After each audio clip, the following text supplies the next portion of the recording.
नहीं, अगर गुरु को मनुष्य समझोगे तो ये बात है। अगर गुरु को परमात्मा तत्व मानोगे तो अखंड मंडलाकारम व्याप्तमेन चराचरम। तुम जहां हो वही तुम्हारा गुरुदेव आसपास तुम्हें देख रहा है, तुम्हारी रक्षा कर रहा है, तुम्हारे हृदय में बैठा है, तुम्हारे बाहर बैठा हुआ है। आप सभी को राधे राधे। आप चाहे तो वीडियो का यह भाग स्किप करके श्री गुरुजी के मुख से आगे के वार्तालाप सुन सकते हैं। आज की वार्तालाप में श्री गुरुजी से एक भक्त ने कहा कि गुरुजी, आप मुझ पर शासन करो, मैं आपके बताए हर उस रास्ते पर चलने को तैयार हूं, क्योंकि आपने एक दिन वार्तालाप में किसी सज्जन को कहा था कि आप आते जाते रहो, हमारी नजरों में रहो, मैं तुम्हारे ऊपर शासन करूंगा। तो आप मेरे ऊपर भी आप यह कृपा दृष्टि जरूर करें। राधे राधे।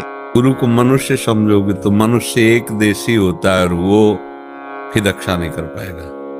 एक देशी एक देश में रक्षा कर सकता है, लेकिन सर्वत्र विराजमान जो गुरु को मानता है वही सुरक्षित रहता है। तो आप जहां भी हो गुरुदेव के सामने, कोई भी गलत काम करने के पहले देखो कि गुरुदेव विराजमान, जड़ में, चैतन्य में, सब में गुरुदेव विराज।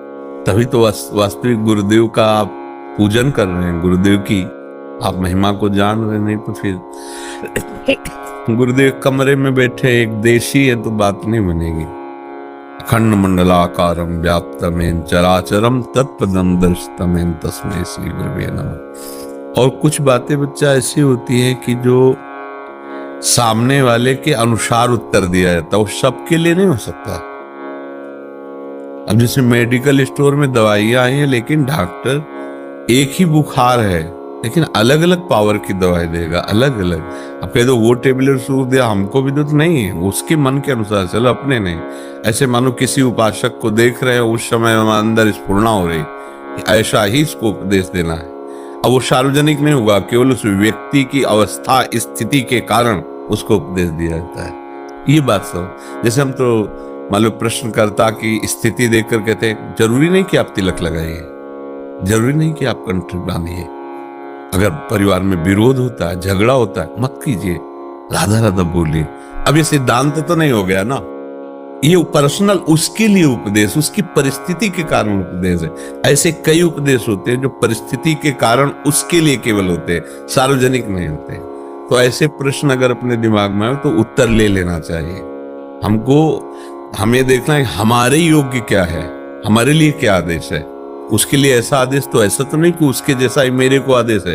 अगर वो सार्वजनिक है तो बात अलग है, अगर पर्सनल उपदेश है।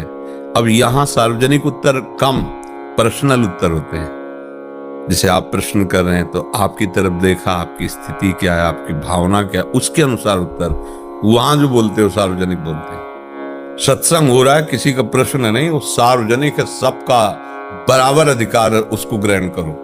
लेकिन यहाँ के जो प्रश्न उत्तर है उसमें विचार करना पड़ेगा कि सामने वाला व्यक्ति किस परिस्थिति में है, किस स्थिति में है, उसके अनुसार उसको उत्तर दिया जा रहा है। समझ रहे ना? महाराज जी ने ये जो बताया है यह आज के जीवन का सच है और हमें इस सत्य को स्वीकार करना पड़ेगा।